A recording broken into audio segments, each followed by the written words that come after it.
Me gustaría decirles a todos ustedes que para que un culto funcione, para que salga, digamos, bien, como por ejemplo este de hoy, hay hermanos que no se les ve, pero que su trabajo es tremendamente importante y necesario. Por ejemplo, en esa parte de allá arriba, en ese balcón, que a veces no se ve muy bien de aquí abajo por los focos, allá hay hermanos que están siempre en los cultos, en las cámaras, en el sonido, en las letras, en todo lo que se hace, la retransmisión, para que centenares y miles de hermanos nuestros en este momento puedan estar disfrutando de este culto.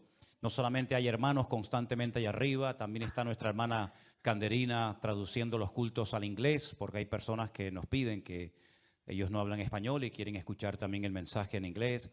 Hay hermanas que van a salir ahora de un momento a otro a la escuela dominical a atender a los niños, ¿verdad? Así que siempre hay un grupo de hermanos que tal vez no se ven, que están en diferentes lugares, pero yo creo que se merecen un reconocimiento por nuestra parte en esta tarde y con todo nuestro cariño le damos este aplauso a ellos por su trabajo excelente.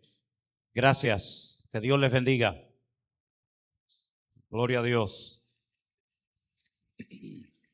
Ellos no buscan este aplauso, ni honra, ni reconocimiento, pero es importante tener en cuenta que a veces hay hermanos que están trabajando, ¿verdad? Ahí en la oscuridad, nunca mejor dicho, pero que sin embargo hacen un trabajo excelente que aporta mucha luz y mucha bendición a muchos hermanos que están en este momento ahí pendientes en sus casas. Tenemos iglesias enteras, nuestros hermanos de San Francisco, nuestros hermanos de Las Vegas, nuestros hermanos de México y en muchos lugares que delante de una pantalla tal vez como esta, pues están ahí ahora mismo sentados pendientes de recibir la palabra del Señor y bueno, tenemos que hacer siempre las cosas bien, lo mejor posible, porque muchos hermanos nuestros en este momento dependen de la retransmisión de este culto, ¿no? Así que damos toda la gloria y la honra al Señor. Y ahora sí le voy a pedir a los más pequeños, a los niños, que pueden salir ya a sus clases de la escuela dominical y gracias a las maestras que los van a atender, que les van a enseñar la palabra, que van a cuidar de ellos, mientras los demás nos quedamos en esta tarde en este lugar.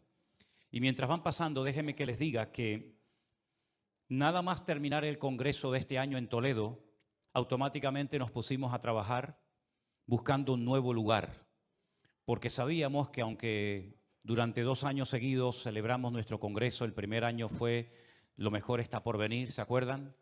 Y este segundo fue A por todas. Sabíamos, aunque montamos aquella carpa muy grande y todo salió muy bien y todos salimos muy contentos y bendecidos, que ya no íbamos a poder utilizar más ese lugar. Aunque ahora se va a utilizar otra vez para un campamento de jóvenes que se va a llevar a cabo en la península, ¿verdad? Aparte de los que se van a hacer aquí en Tenerife. Y no es fácil a veces encontrar un lugar grande, cómodo, bonito, barato, ¿verdad? Para que los hermanos que asistieron y otros que no pudieron asistir este año porque era totalmente imposible poder alojarlos, porque este año no solamente se llenó el hotel donde estábamos, Montes de Toledo, sino que en el pueblo de Los Llévenes hay hotelitos pequeños, hay también alrededor casas rurales y todo se alquiló, todas las casas rurales, los hoteles de los distintos pueblos de alrededor o de Los Llévenes, incluido el hotel. Y entonces ya sabíamos que no íbamos a poder volver allí. Así que estuvimos orando, llamando y preguntando por aquí, por allá, y ya digo, no es fácil. Pero nosotros el viernes, Elena y yo nos fuimos a Alicante, nosotros acabamos de llegar ahora hace un ratito, me hace gracia, muchas veces me dice José Gregorio, pero ustedes son como trotamundos, ¿no? ¿De dónde sacan la fuerza? Digo, eso digo yo, ¿de dónde sacamos la fuerza, no? Estuvimos viernes, sábado, domingo allí en Alicante, llegamos ahora a las 3:30, y estando en Alicante me reuní un día con nuestro hermano Iván, Pastor Iván y Conchi, que son los que llevan nuestra obra en toda la zona del Levante, Alicante, Valencia, etcétera. Y bueno, ya estuvimos también acordando reuniones ahora para el próximo mes en esa zona. Y él me dijo que cerca de donde yo me estaba quedando, averiguó por internet un lugar donde se hacen congresos, retiros, convenciones, etcétera, y que iba a intentar localizar al encargado para ver si podíamos ir allí a verlo y si estaba disponible.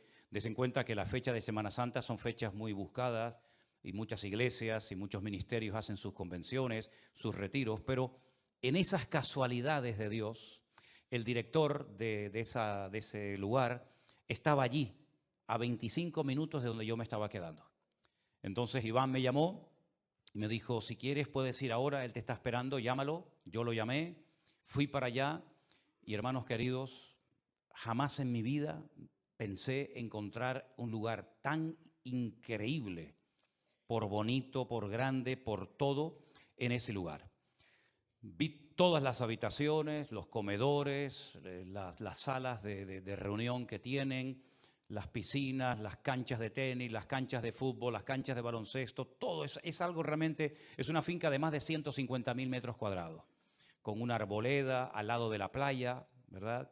Bueno, un lugar realmente extraordinario. Muchas de las habitaciones, sobre todo las que están en la última planta, ahora se van a pelear porque todos van a querer ir a la última planta, pues tienen una terraza con vistas al mar. Bueno, realmente un lugar espectacular. Y quiero decirles, para la gloria del Señor, que después de mucho orar y después de mucho buscar, mañana lunes vamos a hacer un ingreso para reservar ese lugar donde sin ningún problema, como mínimo 400 personas se van a poder quedar el próximo año en el Congreso. Lo que les quiero pedir es que no empiecen a ahorrar la semana anterior al Congreso. Empiecen desde ahora, a ahorrar, porque yo quisiera que todos los que están en esta sala en esta tarde y todos los que nos están viendo en esta tarde hicieran un esfuerzo por poder estar el próximo año en Semana Santa. La Semana Santa del año que viene coincide, creo que, con el último fin de semana de marzo y la primera semana de abril. Es una fecha un poquito diferente a estos años, pero quiero decir, para la honra y para la gloria del Señor, que hemos encontrado un lugar precioso. No se pueden. Yo tenía la tentación de esta tarde ponerles unas imágenes de dron que nos han dado con las habitaciones, pero no se las voy a enseñar. Otro día. Cuando venga de Guatemala, Dios mediante, a lo mejor me animo y se las pongo un domingo. Pero créanme que ustedes van a decir, qué sitio tan hermoso. Y si todo sale bien en ese lugar, probablemente durante mucho tiempo lo sigamos utilizando, pero no solamente para el congreso que queremos hacer, y estamos pensando en tener 2 congresos al año en la península, no solamente uno, sino para reuniones de varones, de matrimonios, de niños, de campamentos. Bueno, porque el lugar es realmente extraordinario. Es un lugar que fue un seminario católico, y ustedes saben que durante muchos años los católicos estuvieron construyendo muchísimas infraestructuras, colegios, etcétera, para nosotros. Ellos las construyeron, ya no las usan y ahora las alquilamos nosotros, porque el Señor es bueno y para siempre su misericordia. ¿Cuántos dicen amén? Gloria a Dios. Dios es bueno. Amén. Así que espero verles a todos ustedes el próximo año en el Congreso. Aún no tenemos el lema, pero ya el Señor nos mostrará qué lema tenemos que ponerle. Cierra tus ojos un momentito. Vamos a orar a nuestro buen Dios, porque lo que hoy ha sucedido en este culto, yo lo voy a contar ahora. Creo que es la primera vez que sucede y es algo muy interesante. Señor, te doy gracias porque tu presencia está aquí con nosotros. Gracias, Señor, porque vemos cada día tu mano, tu fidelidad. Vemos cómo tú cuidas de nuestras vidas y nos sorprendes y abres puertas, Señor, que ni siquiera soñábamos, Señor, que jamás se abrirían. Pedimos, Señor, que ahora podamos abrir nuestros corazones, que estemos atentos a tu palabra y que disfrutemos de este tiempo en el cual vamos a oír tu voz a través de tu palabra. En el nombre de Jesús. Amén y amén. Generalmente antes del culto yo le pido a un hermano, a una hermana, que traiga una lectura bíblica, ¿sí? Nadie en la iglesia, nadie, ni siquiera en mi casa, saben la lectura que yo le voy a pedir a ese hermano o a esa hermana que traiga en el culto. Y hoy me acerqué a Jerónimo y le dije, ¿podrías traer la lectura del Salmo 121? Sin saber absolutamente nada, y Dios lo sabe, Anderson, cuando esta tarde abrió el culto, dice, hermanos, vamos a leer un precioso salmo que muchos de nosotros conocemos de memoria. Y casualmente, entre comillas, él leyó el Salmo 121 y habló de cómo el Señor nos guarda y de cómo el Señor nos protege, y sin él saberlo y sin ninguno de ustedes saberlo, porque yo tengo una costumbre y es que generalmente no le digo a nadie de lo que voy a predicar, porque a veces ni yo sé de lo que voy a predicar, ¿no? Entonces, fue realmente impactante para mí que se abriera el culto con el Salmo 121, que después se volviera a leer como lectura del culto el Salmo 121 y habláramos de este salmo en esta tarde. Pero quiero ponerles una fotografía de un periódico que yo hoy, mientras estaba en el aeropuerto de Alicante, estaba leyendo y me impactó esta frase. Un milagro tras 40 días perdidos en la selva colombiana. Y cuando leí un milagro, bueno, ya sabía lo que había sucedido. Ahí tienen la imagen de ese avión que cayó hace 40 y pico días atrás, donde los adultos que iban en el avión, incluidos los padres de estos niños, murieron, y donde 4 niños quedaron vivos. Pero claro, estamos hablando de la selva. Estamos hablando de un lugar muy peligroso, de insectos, de jaguares, de serpientes, etcétera, y de 4 criaturas que el más pequeñito creo que tenía 1 año. 1 año, y la más grande, que era la niña, 12 o 13 años. Y han sobrevivido durante 40 años, y el periódico que leía esta mañana, 40, ¿qué dije? 40 años. No, ya, eso ya sería mucho milagro. Es que tengo las cifras bíblicas en la cabeza. 40 días, ya está bien, ¿eh? 40 días. Yo me preguntaba si nosotros o yo me hubiera caído en esa selva, yo no sé lo que hubiera pasado. Si hubiera sobrevivido, ¿no? Dicen que eran niños indígenas, que estaban más o menos acostumbrados a esa vida, pero sea como sea, sobrevivir esos 4 criaturas durante 40 días es un milagro, como bien dice ahí, ¿no? Y pensando en esto de cómo Dios, porque yo le atribuyo todo al Señor, no voy a decir la naturaleza, la providencia, yo le atribuyo todo a mi Señor, ¿sí? Pues yo pensaba en cómo el Señor a nosotros también nos ha protegido, no durante 40 días, sino durante toda nuestra vida. Incluso yo me atrevería a decir que no comenzó el Señor a cuidarnos y a poner su mirada en nosotros desde el día que nos convertimos. No. Desde el vientre de nuestra madre, estoy plenamente convencido que el Señor ya tenía un propósito y un plan para nuestras vidas. Y Él sabía que tú y yo íbamos a conocerle y a estar esta tarde en este lugar. Yo lógicamente no lo sé, pero mi madre me contó que cuando ella estaba con 8 meses y pico de embarazo mío, en Venezuela, subiendo unas escaleras, de repente salió un perro y se asustó y cayó de espalda y salió rodando por la escalera y la tuvieron que ingresar y pensaban que podía perder a este que está aquí, ¿no? Y estuvo ingresada porque dice que me desprendí. Yo siempre he querido estar desprendido. Siempre, no me ha gustado que me haga, siempre he querido estar desprendido, hasta desde el vientre de mi madre, ¿no? Y cuando yo nací, mi padre dice que lo primero que le preguntó al médico es si vine normal, si vine entero. El médico dijo que sí, pero algunos lo han dudado, ¿eh?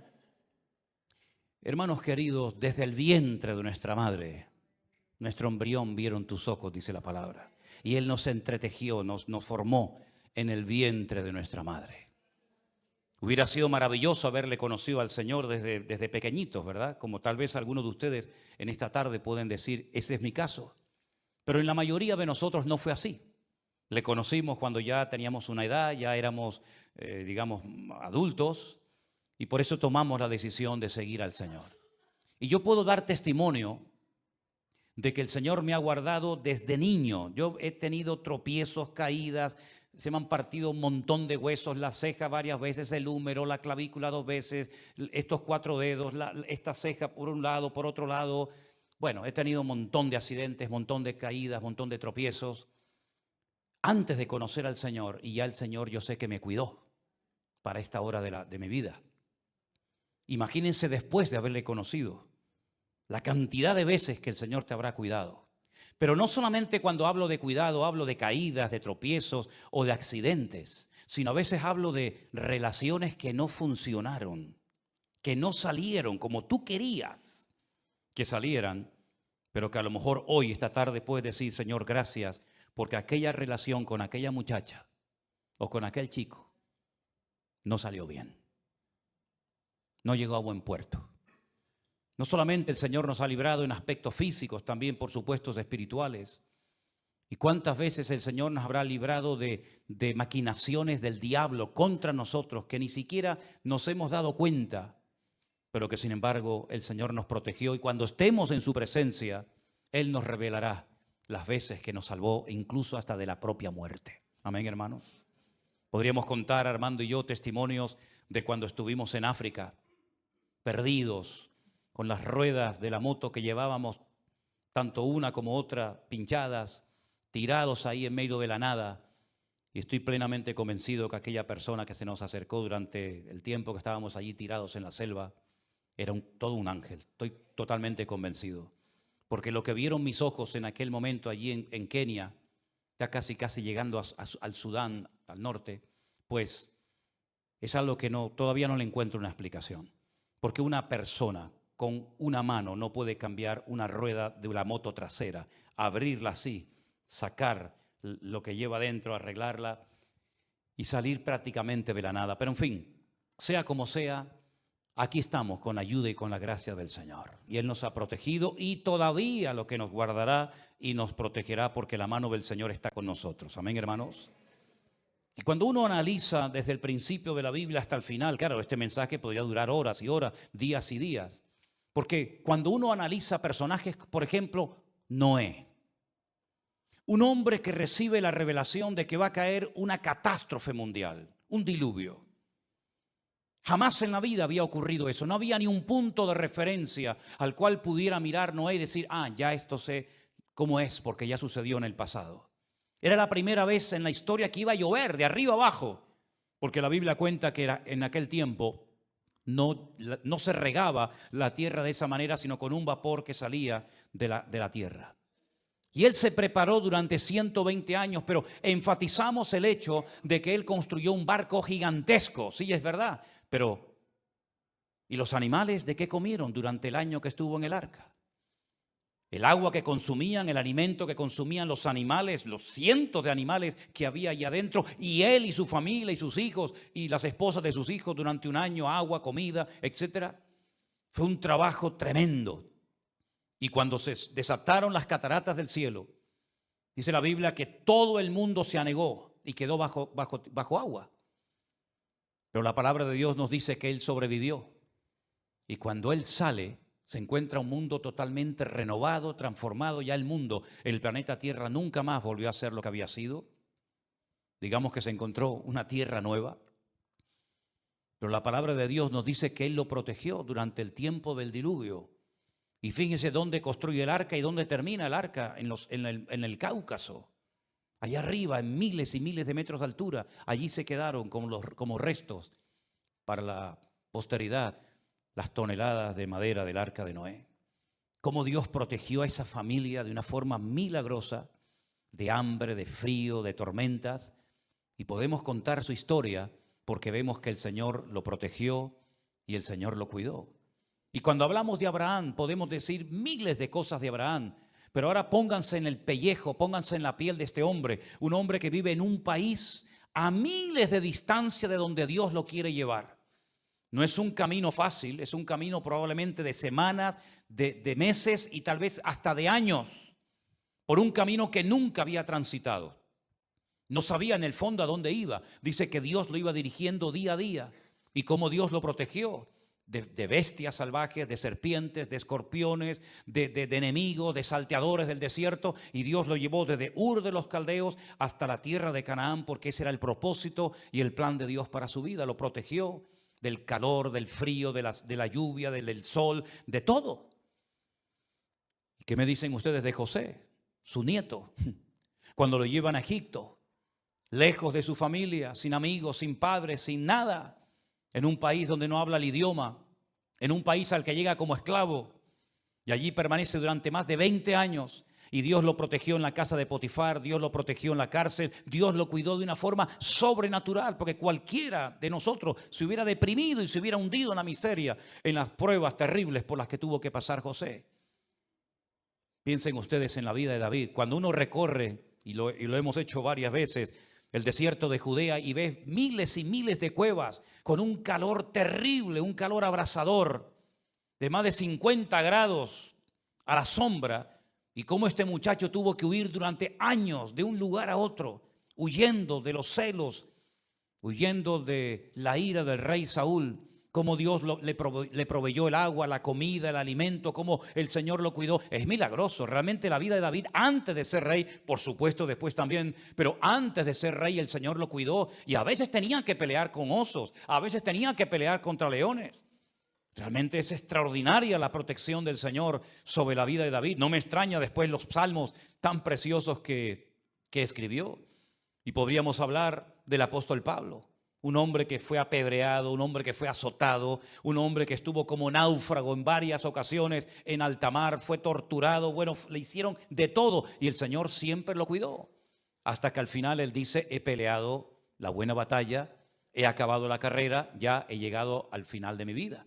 Pero el Señor lo cuidó y el Señor lo protegió. Y fíjense incluso hasta en el mismísimo Señor Jesucristo. Me llama mucho la atención porque este año creo que fue cuando fuimos a Nazaret, nos llevaron a un mirador precioso de todo el Valle de Megiddo desde otra óptica, de otro lugar, una montaña que fue donde subieron a Jesús para despeñarlo. Hermano, si te caes de ahí abajo, te aseguro que te van a partir muchos huesos de tu cuerpo, si no mueres. Y la Biblia dice que lo sacaron de la sinagoga y querían despeñarlo, querían matarlo. Y cuando lo van a tirar, dice la Biblia que se soltó de ellos y caminó por en medio y se fue. Y no le hicieron absolutamente nada. Como el Padre lo protegió de una manera sobrenatural. Y en la tempestad, para que marineros como los discípulos eran, tuvieran miedo, menuda tempestad se tuvo que librar allí. Sálvanos que perecemos, le dijeron los discípulos al Maestro, y el Señor escapó. Y cómo el Padre lo protegió en todo momento, ¿verdad? Por eso no me extraña los salmos tan hermosos que tenemos en la Biblia, como el 121. ¿De dónde vendrá mi socorro? Mi socorro viene del Señor, el que hizo los cielos y la tierra. Cuando los peregrinos cruzaban todo el país, de norte a sur, hasta llegar a Jerusalén, con sus ofrendas y con sus diezmos, ¿verdad? Y tenían que atravesar aquellos desfiladeros y aquellas montañas tan peligrosas, donde se ocultaban ladrones que bajaban, ¿verdad? Y querían quitarle los diezmos, las ofrendas y las cosas que llevaban al templo para ofrecerlas al Señor. Y el salmista decía, ¿de dónde vendrá mi socorro? ¿Cómo me protejo de todo esto? El Señor es tu guardador. El Señor no se adormecerá. El Señor estará guardando tu salida, tu entrada desde ahora y para siempre, ¿verdad? Es interesante notar que Dios no duerme, Dios no se cansa. Cuando he leído muchas veces, y ustedes también, la famosa parábola de las vírgenes, ¿se acuerdan? Era la costumbre, las mujeres, las muchachas ir a recibir al novio. Nosotros tenemos la costumbre de que el novio espera a la novia y a veces parece que no quiere venir, ¿no? Pero sin embargo, en los tiempos de la Biblia, incluso hoy en día en el pueblo de Israel, es al revés, es la novia la que espera al novio. Es al revés, ¿sí? Y las chicas iban y acompañaban al novio hasta la casa de la novia. Y dice la Biblia que como el novio tardaba, se quedaron dormidas. Y a medianoche llegó el aviso de que llegaba el novio y se despertaron. Pero dice la Biblia que la mitad de ellas, el 50% de ellas, a las cuales la Biblia llama insensatas, no tenían aceite de repuesto en sus lámparas.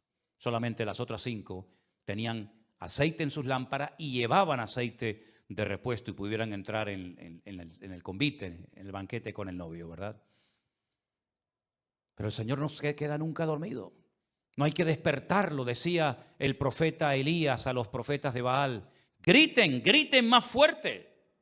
A lo mejor Baal está durmiendo y hay que despertarlo.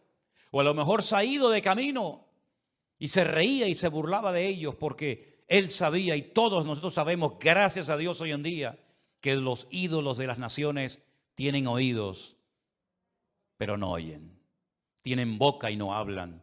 Tienen ojos y no ven. Y tienen pies y no caminan. Lo conté en su momento y lo quiero volver a contar ahora. Nunca olvidaré, se me quedó en la retina, yo creo que grabado de por vida, aquellas imágenes cuando estaba el volcán en La Palma, ¿se acuerdan? A toda la isla alarmada, la gente asustada, no sabían a cuánto iba a durar aquello. Y como sabían más o menos la dirección del río de lava y sabían que el río de lava iba a poder entrar a una iglesia y la iba a poder destruir, pues ¿qué hizo el pueblo? Fue corriendo dentro de la iglesia y me hizo gracia ver a aquellos hombres con los santos, con las vírgenes, con los crucifijos por la calle corriendo para que el fuego no los quemara. Y yo decía, pero si ahora es un momento maravilloso para que estos dioses digan, tranquilos, tranquilos, nosotros nos vamos a defender, no se preocupen, que para eso somos dioses. Ustedes no nos tienen que ayudar a nosotros, somos nosotros los que tendríamos que ayudarles a ustedes. Pues no, quedó en evidencia de que esos dioses no eran capaces de protegerse a sí mismos. Si no son capaces de protegerse a sí mismos, van a proteger a los demás. Sin embargo, nuestro Dios, cuando oramos a Él y clamamos a Él, independientemente de que sintamos o no, veamos algo o no, sabemos que nuestro Dios nos oye. Y si sabemos que nos oye, tenemos las peticiones que le hayamos hecho concedidas en el nombre de Jesús, si son de su voluntad. Amén, hermanos. Así que la protección de Dios es un hecho, es una realidad. Dios ha protegido a lo largo de la historia a todos y a cada uno de sus hijos. Ha protegido al pueblo de Israel. Miren, si no fuera por la protección sobrenatural de Dios, el pueblo de Israel no existiría. ¿Cuántos han intentado a lo largo de la historia destruir a esa gente? Prácticamente todos. Todos los imperios, todas las culturas, todas las civilizaciones, desde los egipcios, los babilónicos, los medos persas, los griegos, los romanos, todas las personas que se han levantado contra ese pueblo con el objetivo de destruirlo han desaparecido. No existen, ya no existe ese imperio, ya no existe ese poder militar. Sin embargo, para la gloria de Dios, ese pueblo sigue en pie. Amén, hermanos. ¿Y qué decir de nosotros? Cuando el mismísimo Señor Jesucristo dice que las puertas del infierno no prevalecerían contra la iglesia. ¿Qué es lo que nos está diciendo? Que el infierno entero se iba a levantar a lo largo de la historia contra la iglesia. Hay una asignatura que se estudia en los seminarios, en las escuelas bíblicas, por lo menos yo lo estudié, se llama Historia de la Iglesia. Y es una materia interesantísima. Si te gusta la historia, yo te animo a que compres libros que vayan en esa línea y vas a darte cuenta cómo ha ido transcurriendo, cómo ha ido extendiéndose el cristianismo a lo largo de la historia. Pero ojo, que no ha sido nada fácil. Por ejemplo, los 300 primeros años de la iglesia fueron años de sangre. Es que no hubo ni un emperador romano que no quisiera destruir a la iglesia. Todos se empeñaron en destruir a los cristianos. Los consideraban enemigos. Todos. Es que no ha habido ni uno que se escape. Hasta que hasta el 300 y pico un tal Constantino decidió hacer del cristianismo la religión del imperio. Y ahí fue uno de los grandes problemas con los que la iglesia se ha encontrado. Pero a lo largo de la historia, entre persecuciones, entre iglesias quemadas, hermanos torturados, pastores encarcelados, falsas doctrinas, divisiones, líos, problemas, guerras, es que no ha habido ni un solo régimen político que no haya tenido algo que ver en contra de la iglesia. Da igual del signo que sean. Y sin embargo la iglesia sigue ahí. ¿Por qué? Porque el Señor prometió cuidarla y protegerla como la niña de sus ojos. ¿Cuántos dicen amén? Y mira tu vida, mira tu propia vida. Si no hubiera sido por la misericordia y por el amor de Dios, probablemente, no digo todos, pero algunos de nosotros en esta tarde probablemente estaríamos muertos.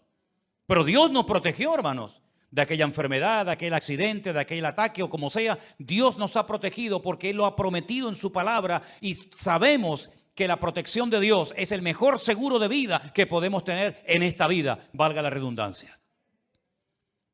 Pero no solamente tenemos el mejor seguro, sino que además no caduca.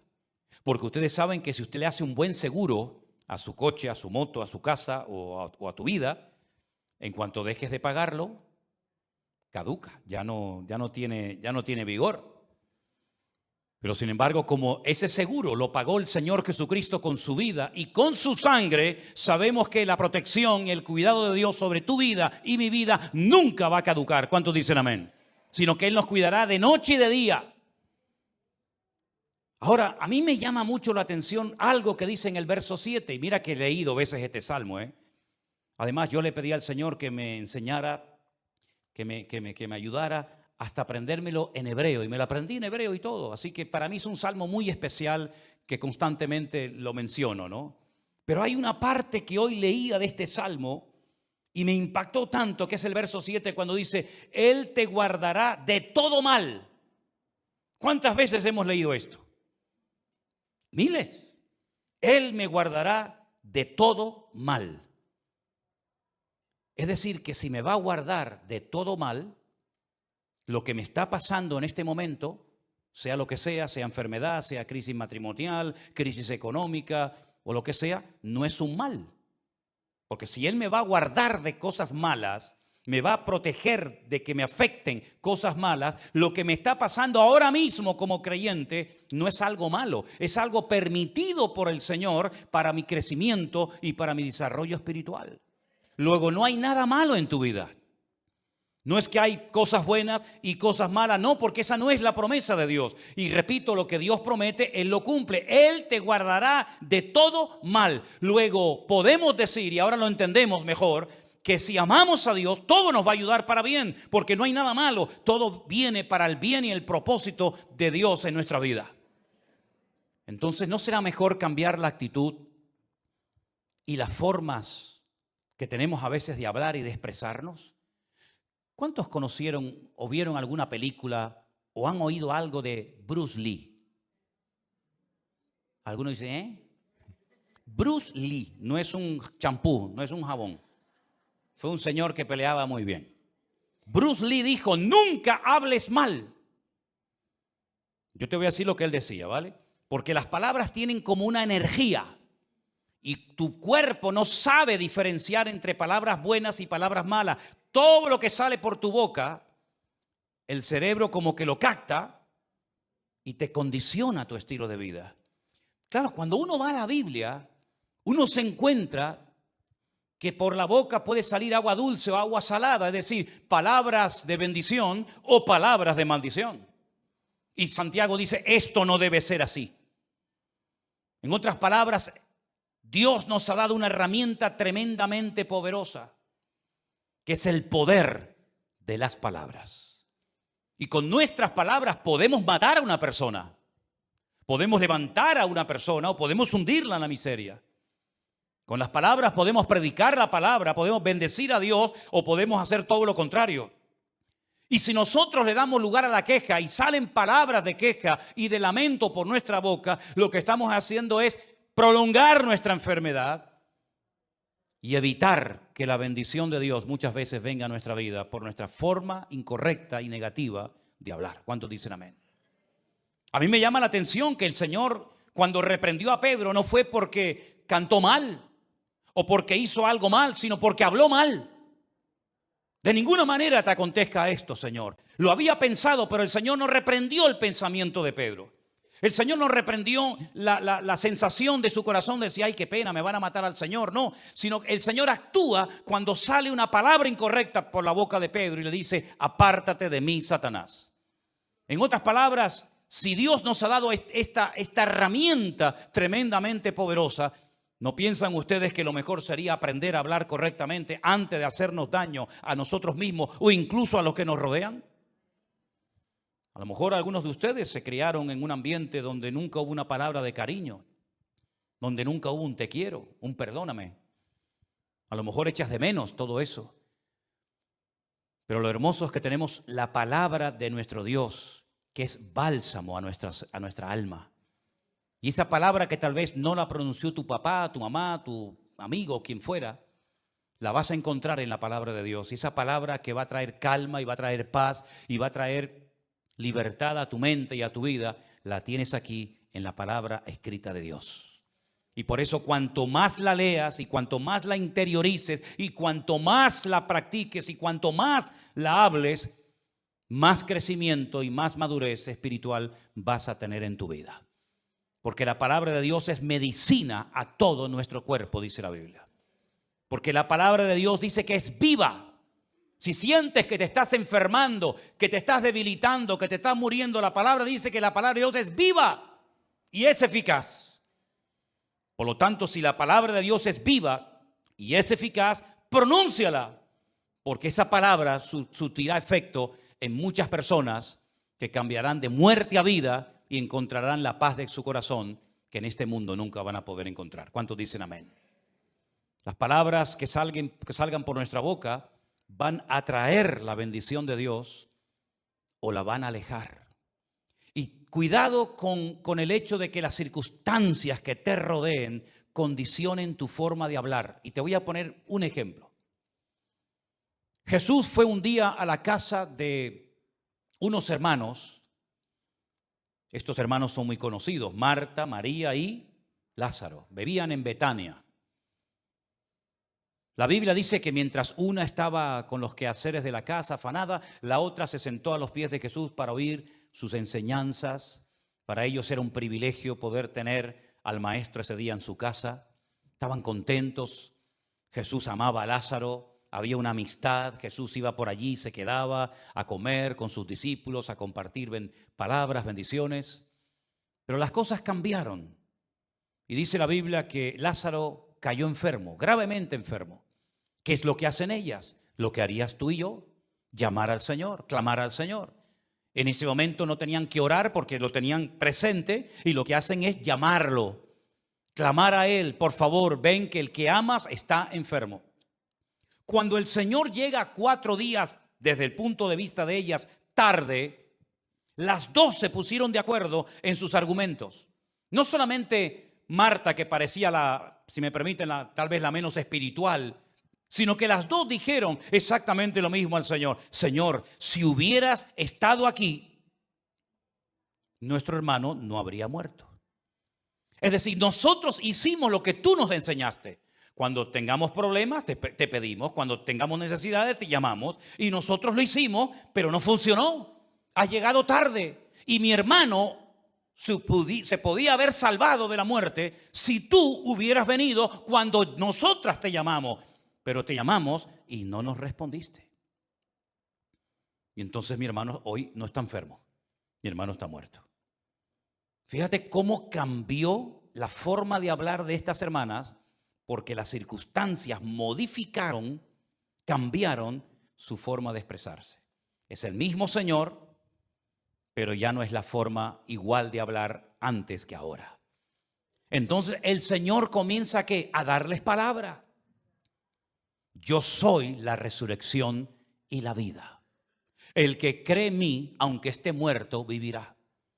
Eso es un texto bíblico que tenemos literalmente tal y como lo he mencionado en esta tarde en nuestra Biblia. Pero en ese momento no era un texto bíblico, era una palabra, era una frase que salió de los labios de Jesús. Pero tenía el mismo efecto cuando Él la pronunció que cuando tú y yo la leemos. Yo soy la resurrección y la vida. El que cree en mí, aunque esté muerto, vivirá. Es decir, que la muerte no modifica, no altera la promesa.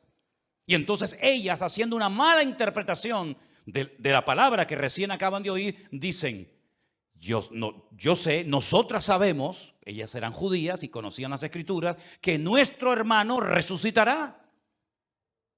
Pero no ahora, en el día postrero.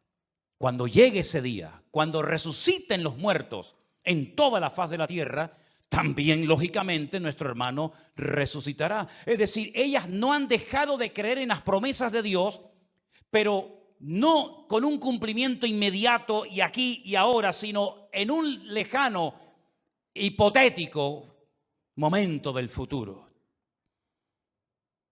Y es tremendo ver cómo, a pesar de que tienen al Señor presente delante de ellas y lo están viendo, y casi si quieren lo pueden hasta tocar y sentir su respiración, el Señor se pone a llorar porque ve que algo ha cambiado en ese hogar tan bonito, donde Él se sentía tan cómodo y tan a gusto con sus discípulos. ¿Qué es lo que ha pasado?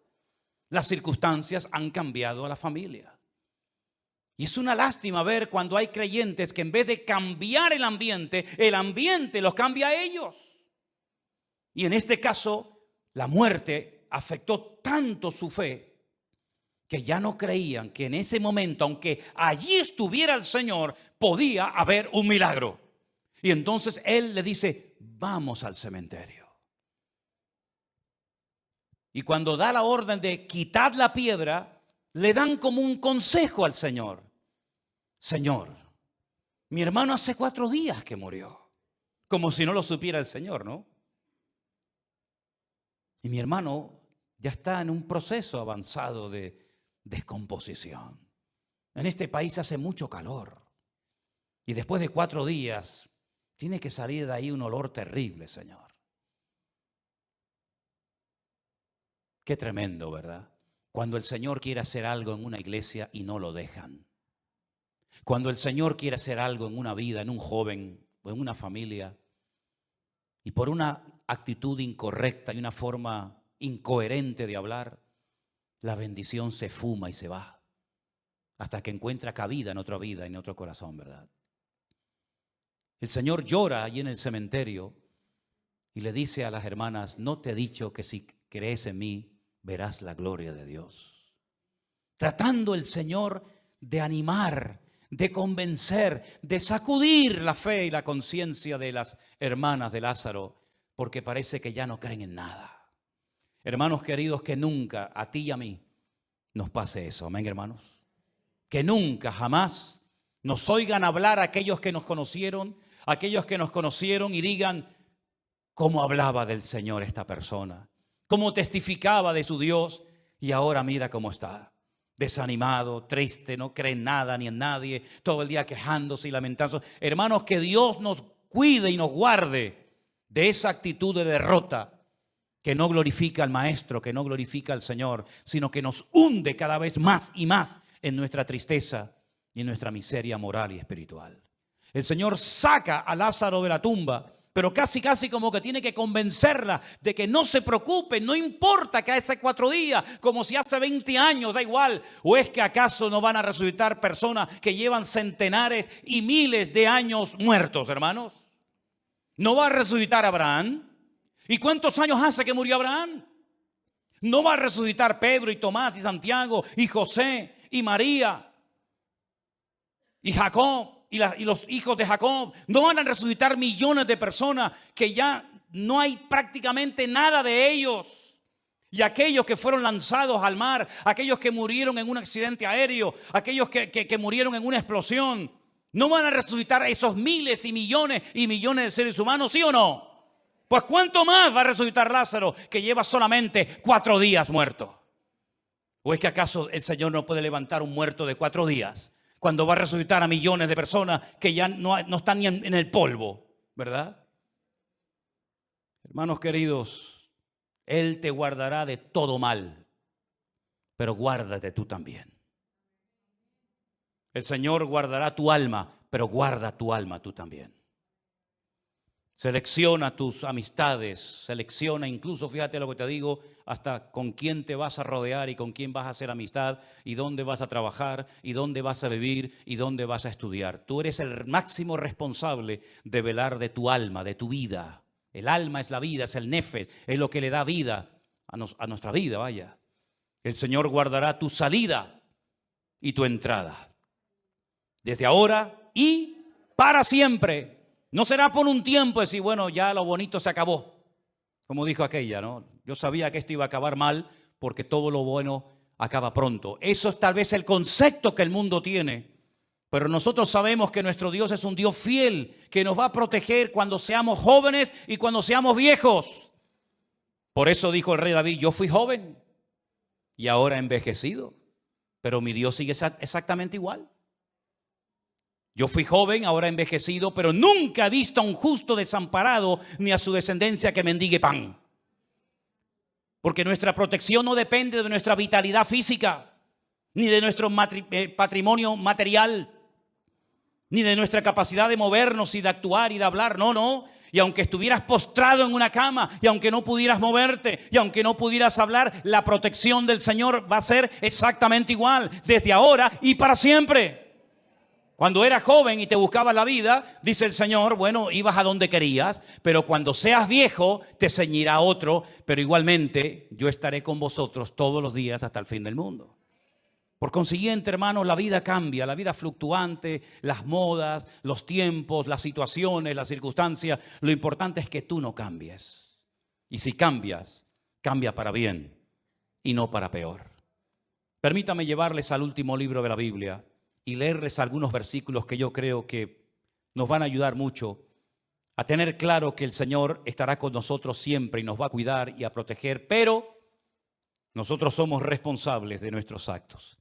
En el libro del Apocalipsis, en el capítulo 2, cuando ya el Señor da las últimas palabras que tenemos de Él registradas en nuestras Biblias, le habla a una serie de iglesias que son representativas de toda la iglesia a lo largo de la historia. Porque algunas veces me han preguntado, pero en esta época en la que se escribe el Apocalipsis, ¿solamente existían estas 7 iglesias? ¿Dónde está la iglesia de Corinto? No se menciona aquí. ¿Y dónde está la iglesia de Roma? ¿Dónde está la iglesia de Tesalónica? Bueno, no significa que no estuvieran. Lo que pasa es que el Señor escogió 7, específicamente estas 7, porque tenía un mensaje que darles a ellas, pero en cierto sentido, repito, representan el desarrollo del cristianismo, de la iglesia, a lo largo de la historia. Y miremos, por ejemplo, el mensaje a la primera, rápidamente, Apocalipsis 2:1. Escríbele al ángel de la iglesia en Éfeso. Y me llama la atención que no dice, vete y háblales. Apréndete este mensaje de memoria, memorízatelo bien, apréndetelo bien, vas y lo predicas en la iglesia de Éfeso y que Dios les bendiga. No, dice escríbelo. Escríbelo porque como alguien dijo, las palabras se las lleva el viento. Así que tú escríbelas y le dice, esta es la carta, este es el mensaje que el Señor les dice a ustedes. Conozco tus obras. Eso nos lo está diciendo hoy el Señor a nosotros también. Yo conozco tus obras, tu trabajo, tu paciencia, que no puedes soportar a los malos, que has probado a los que se dicen ser apóstoles y no lo son y los has hallado mentirosos. Has sufrido, has tenido paciencia, has trabajado arduamente por amor de mi nombre y no has desmayado. Pero aunque son cosas extraordinarias que se mencionan aquí, todas, si os dais cuenta, están en tiempo pasado. Has sufrido, has trabajado, habéis probado a los que se dicen ser apóstoles. Todo está en pasado. Pero ¿y el presente cuál es? Tengo contra ti que has dejado tu primer amor. Recuerda, por tanto, de dónde has caído, arrepiéntete y vuelve a hacer las primeras obras, pues si no lo hace, vendré pronto a ti y quitaré tu luz, tu candelero de tu lugar, si no te hubieres arrepentido. Es decir, Dios, el Señor en su palabra, nos promete que nos va a guardar, que nos va a proteger, que estará con nosotros cada día, pero el problema es que la iglesia bajó la guardia y comenzó a olvidarse de que la iglesia no puede vivir de glorias del pasado. Y cuando hablo de la iglesia, hablo también de ti, de mí, lógicamente, sino que cada día tenemos que renovarnos, cada día tenemos que acercarnos al Señor, cada día realmente empezamos de cero. Y el Señor dice, lo que ustedes han hecho en el pasado es maravilloso, tremendo, pero la realidad es que yo ya no soy lo primero en vuestras vidas. Eso es lo que significa, tengo contra ti que has dejado tu primer amor. No es eso que dicen algunos, bueno, el primer amor es cuando uno se convierte al principio, está como muy ilusionado por la Biblia, muy entusiasmado por las cosas del Señor, pero luego pasan unos meses, unos años y no, eso no es el primer amor. Eso yo no sé quién te explicó a ti eso, pero eso no significa, así no se interpreta ese texto. El primer amor, la misma palabra dice, el primer amor. Hoy amamos al Señor diferente a como al tiempo cuando yo me convertí, evidentemente. Es como, por ejemplo, en un matrimonio, el amor se va consolidando, ¿no? Ya nos comimos la miel y no nos quedamos en la luna, sino bajamos a la tierra. Pero sin embargo, el primer amor es que Cristo hoy, después de 40 años, sigue siendo lo más importante y lo primero en mi vida. Eso es el primer amor, hermanos. No es que, bueno, hermano, eso se te va a quitar, ya verás, le dicen algunos gente de años a los nuevos. Bueno. Como si tuvieran ganas de que se les fuera eso, ¿no? Hoy leí 10 capítulos de la Biblia. Bueno, ya verás, dentro de 6 meses ya no sabes ni dónde la dejaste. No es eso, mi hermano. El primer amor es que Dios es lo primero en mi vida.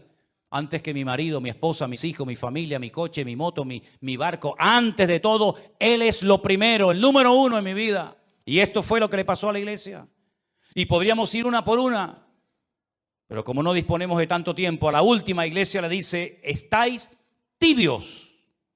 Eso es lo peor que le puede pasar a un creyente, ni frío ni caliente. Dice, ojalá estuvieras frío, ojalá estuvieras caliente, pero por cuanto eres tibio y frío ni caliente, te vomitaré de mi boca. Es la primera vez en toda la Biblia que Dios dice esto. Jamás el Señor utilizó eso. Fue un pez el que vomitó a Jonás en una playa, pero ahora es el Señor el que dice, te vomitaré de mi boca, porque no eres ni tibio ni caliente, ni frío, ni nada, ni fu, ni fa, tibio. Como diciendo el Señor, ¿quieres ser frío? ¿Quieres ser caliente? Pero tibio, ¿qué es ser tibio? ¿Qué es ser un cristiano tibio? ¿Estará o no estará? ¿Viene o no viene? ¿Se puede contar con él o no se puede contar? ¿Viene el domingo o no viene más? Tibio es una persona que no sabes por dónde sale. No sabes si entra o sale. Si se va a sentar o se va a poner de pie. No sabes, no sabe.